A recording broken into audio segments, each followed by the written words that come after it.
పెళ్లైన 7 నెలలకి సమంత తను 3 నెలల కడుపుతో ఉన్నానంటూ నిన్న ఒక ఇంటర్వ్యూలో చెప్పుకొచ్చారు శామ్. అయితే రాజ్ తన మొదటి భార్య కూతురైన దివ్యకని సమంత తన ఇంట్లో తనతో పాటు కూర్చోపెట్టుకొని తింటున్న ఒక ఫోటోని తన సోషల్ మీడియాలో షేర్ చేయడం జరిగింది. ఆ ఫోటో చూసిన వారంతా చాలా మందికి సమంత పక్కన కూర్చున్న ఈ అమ్మాయి ఎవరో తెలియదు. అయితే ఆ అమ్మాయి రాజ్ మొదటి భార్య కూతురు దివిక. రాజ్ మొదటి భార్య శ్యామిలితో విడాకుల తర్వాత రాజ్ కూతుర్ని తనతో పాటు తీసుకొని వెళ్తానని విడాకులు తీసుకున్న టైంలో ఒప్పందం చేసుకున్నాడట రాజ్. అయితే రాజ్ కి తన కూతురు దివిక అంటే చాలా ప్రాణమట. రాజ్ కి మొదటి కూతురు అవ్వడంతో చిన్నప్పటి నుంచి రాజ్ తన మొదటి భార్య శ్యామిలితో ఎన్ని గొడవలు ఉన్నా కానీ తన కూతురు విషయంలో మాత్రం చాలా ప్రేమగా ఉండేవాడట రాజ్.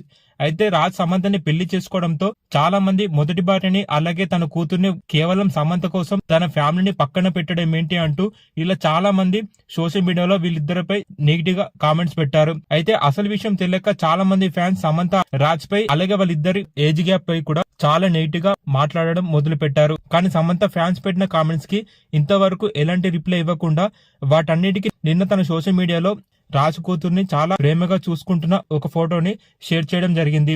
ఇక ఆ ఫోటో చూసిన తర్వాత సమంతపై పాజిటివ్ గా రియాక్ట్ అవ్వడం మొదలు పెట్టారు ఫ్యాన్స్. ప్రస్తుతం సమంత రాజ్ మొదటి భార్య కూతురుతో ఉన్న ఆ ఫొటోస్ ఇప్పుడు సోషల్ మీడియాలో చాలా వైరల్ గా మారాయి. ప్రస్తుతం సమంత షేర్ చేసిన ఆ ఫొటోస్ ని మీరు ఇప్పుడు చూసేయండి.